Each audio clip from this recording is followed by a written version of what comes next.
Municipal పరిధిలోని 44వ ward Tilak road పాత syndicate bank కాలనీలో 20 ఫీట్ల రోడ్డులో అక్రమంగా మున్సిపల్ పర్మిషన్ లేకుండా 5 అంతస్తుల భవనం కట్టడం జరుగుతుందని కాలనీకి చెందిన ఎర్ర శ్రీనివాసులు మాయ సుభాష్ తెలిపారు.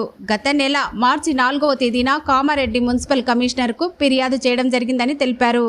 అయితే మున్సిపల్ అధికారులు వచ్చినప్పుడు పనులు నిలిపివేస్తున్నారని, మళ్లీ వారు వెళ్లిపోయిన తర్వాత పనులు యథావిధిగా నడిపిస్తున్నారని, మున్సిపల్ పర్మిషన్ లేకుండా 5 అంతస్తుల భవనం కడుతున్న సత్యనారాయణ పైన చర్యలు తీసుకోవాలని, భవన నిర్మాణ నిలిపివేయాలని, ఇప్పుడే ట్రాఫిక్తో ఇబ్బందులకు గురి అవుతున్నామని, భవనం పూర్తయిన తర్వాత 20 ఫీట్ల రోడ్డులో వాహనాలు పెట్టడం చాలా ఇబ్బందులకు గురి కావడం జరుగుతుందని ఆవేదన వ్యక్తం చేశారు. భవనం నిర్మించేటప్పుడు మా ఇంట్లోకి నీళ్లు వస్తున్నాయని చాలా ఇబ్బందులు పడుతున్నామని ఆవేదన వ్యక్తం చేశారు.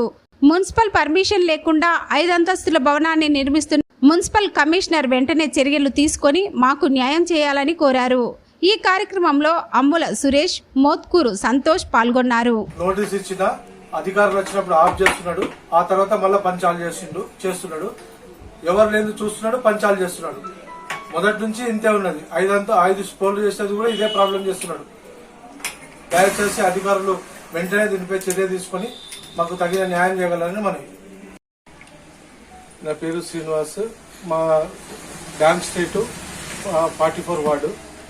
మాకు మా ఇంటి పక్కగా బిల్డింగ్ కడుతుండు 1 ఇయర్ నుంచి. మున్సిపల్ పర్మిషన్ లేదు, సెట్ బ్యాక్ లేదు, ఫైర్ సేఫ్టీ లేదు. అడిగితే అన్ని ఉన్నాయి, మాకు ఏం చేస్తావో చేసుకోమన్నాడు. మున్సిపల్కు కంప్లైంట్ చేసినాం. కంప్లైంట్ చేస్తే వాళ్ళు నోటీస్ ఇచ్చారు. నోటీస్ ఇస్తే 2 రోజులు ఆపేస్తున్నాడు. మున్సిపల్ వాళ్ళు వచ్చినాక తర్వాత పని చేస్తున్నాడు. మళ్ళీ మున్సిపల్ వాళ్ళు రావాలి, ఆఫ్ చేస్తున్నాడు. వాళ్ళు వచ్చినప్పుడు బంద్ చేస్తున్నాడు, మళ్ళీ తర్వాత పని చేస్తున్నాడు. ఎన్నిసార్లు చెప్పినా ఆయన ఇంటలేడు. మళ్ళీ 5 అంతస్తుల బిల్డింగ్ పార్కింగ్ ఎక్కడ ఉంటుంది? మాకు పార్కింగ్తో గల్లీలకు రావాలంటే కూడా ఇబ్బంది అవుతుంది. దయచేసి ఈ ప్రాబ్లం అర్థం చేసుకుని మాకు జల్దీ స్పందించి మాకు సరైన న్యాయం చేస్తారని మనవి. మార్చి 4 నాడు నేను కంప్లైంట్ చేసిన. వాళ్ళు 10వ తారీఖు మున్సిపల్ నోటీసు కూడా ఇచ్చారు. నోటీస్ ఇచ్చినా పట్టించుకుంటలేడు. వాళ్ళ కంప్లైంట్ చేస్తే వాళ్ళు వచ్చినప్పుడు పని బంద్ చేస్తుండు, తర్వాత పంచాలు చేస్తుండు.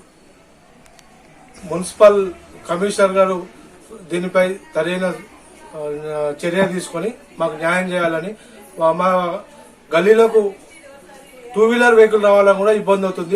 దాని ముంగట సెట్ బ్యాక్ లేకుండా ముంగడికి వచ్చి కట్టబడడం వల్ల చాలా ఇబ్బంది అవుతుంది. దీని మీద ఇమీడియట్ గా మాకు యాక్షన్ తీసుకొని, ఇలా పర్మిషన్ లేకుండా ఉన్నది కాబట్టి పని నిలిపేసి మొత్తం సీజ్ చేయాలని మనవి. నేను ఇక్కడ బ్యాంక్ స్ట్రీట్ గల్లీలో ఉన్నాను. అయితే మా ఇంటి ఎదురుగా గత సంవత్సరం నుంచి కన్స్ట్రక్షన్ నడుస్తుంది. అనేది 135 గజాల ఏరియాలో 5 అంతస్తులు కట్టిండు. సెట్ బ్యాక్ లేదు, పార్కింగ్ లేదు, బండ్లు వచ్చి మా ఇంటి ముంగట ఆగుతున్నాయి. చాలా ప్రాబ్లం అవుతుంది. అందుకే దాన్ని సరైన చర్య తీసుకొని కమిషనర్ గారు దాని పర్మిషన్ చూసి సెట్ బ్యాక్, పార్కింగ్ ఇవన్నీ అయ్యేటట్టు చేయాలని కోరుతున్నాం. పర్మిషన్ లేదే కడుతున్నాడు ఆయన. 135 గజాలకు అది నాట్ పాసిబుల్, ఇంపాసిబుల్. 5 అంతస్తులు కట్టడం అది కట్టకూడదని మేము క్యాన్సిల్ చేయాలని మేము కోరుతున్నాం.